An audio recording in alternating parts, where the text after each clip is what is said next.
Tịchពួកនឹងឡើងមកthìដឹងវិញណែយាយអាប់បាច់រោមើលទេយើងនៅទីនេះណែកុំចុងចំពេកប្រយ័ត្នរាកាយមិនបាច់ភ័យទេយាយអាប់បើសិនជាយាយអាប់សហការជាមួយយើងមិនកេះកាយទេតែបើសិនជាយាយអាប់មិនសហការទេយើងនឹងកេះកាយហើយ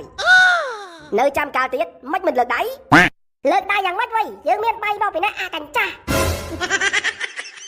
ហាបើតាមើលទៅយាយអាប់ឯងពីកបបមិនដឹងជាឆ្នះយ៉ាងណាទេមើលទៅគ្មានអាណាយាយបានទេមើលទៅ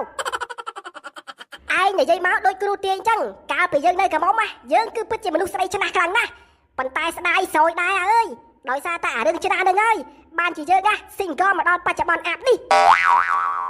ដឹងហើយលទ្ធផលខ្មើពេករើសពេកអាពេលគេហេកប់តយាយអត់មានបាក់បេះដូងឲ្យគេទេយាយអាប់បើសិនជាយាយអាប់ឯងព្រមចោះចាញ់ពួកយើងមិនធ្វើបាបយាយអាប់ឯងទេយើងដឹងហើយបើយើងចោះចាញ់ពួកឯងនៅតែសម្លាប់យើងដដែលនឹងដូច្នេះហើយយើងស៊ូស្លាប់ក៏មិនចោះចាញ់ពួកឯងដែរសែមួយបងប្អូនទូរទស្សន៍សេរីជនជាតិទីមេត្រីបងប្អូនទាំងអស់គ្នាធ្លាប់តែឃើញអាប់នៅក្នុងកញ្ចក់ប៊ីស៊ូអូច្រឡំធ្លាប់តែឃើញអាប់នៅក្នុងកញ្ចក់ទូរទស្សន៍ហើយបងប្អូនតែងតែឆ្ងល់ថាអាប់អត់មានកង្ហារអត់មានគ្រឿងម៉ាស៊ីនហើយអ្វីវាហោះបានបាទឥឡូវនេះឃើញ